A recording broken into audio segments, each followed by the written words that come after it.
അസൂയയ്ക്ക് ഒരു മുഖമുണ്ടെങ്കിൽ കണ്ടോളൂ, അത് ഇത് തന്നെയാണ്. അനുമോള് കപ്പടിച്ചപ്പോൾ ഞാൻ ശ്രദ്ധിച്ചത് ശൈത്യേനെയാണ്. പക്ഷെ എനിക്ക് കിട്ടിയതോ ഇങ്ങനെ റിയാക്ഷനും.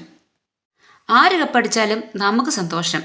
അനീഷായിരുന്നു എൻ്റെ പേഴ്സണൽ ഫേവറേറ്റ്. എന്നിരുന്നാലും അനുമോൾ കപ്പടിച്ചപ്പോൾ സന്തോഷം തോന്നി.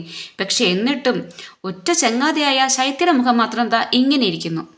അനുമോൾക്കാണ് കപ്പ് എന്ന് അറിഞ്ഞപ്പോൾ ബാക്കി കൂടെ ഉണ്ടായിരുന്ന എല്ലാ സഹ മത്സരാർത്ഥികളും എണീറ്റ് ചെയ്ത് കൈയടിക്കുന്നു, ചിരിക്കുന്നു, അവർ പ്രാർത്ഥിക്കുന്നു. പക്ഷേ ശൈത്യയ്ക്ക് മാത്രം ഒരു എക്സ്പ്രഷനും ഇല്ല.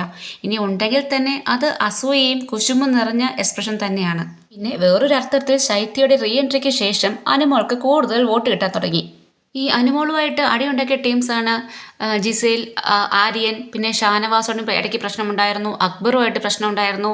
ആദിലയും നൂറയും ആദ്യം സൗഹൃദമായിരുന്നെങ്കിൽ പോലും പിന്നീട് അങ്ങോട്ട് പൊട്ടിത്തെറികളിലേക്ക് മാറി. പക്ഷേ കപ്പ് അനുമോൾക്കാന്ന് എന്ന് പ്രഖ്യാപിച്ചപ്പോൾ ഇവരെല്ലാവരും എഴുന്നേറ്റ് നിന്ന് അവരുടെ ആഹ്ലാദം തുറന്നു കാണിച്ചു. പക്ഷേ ശൈത്യം മാത്രം ഒരു മൂലയിൽ ഇങ്ങനെ അങ്ങ് ഇരിക്കുകയായിരുന്നു.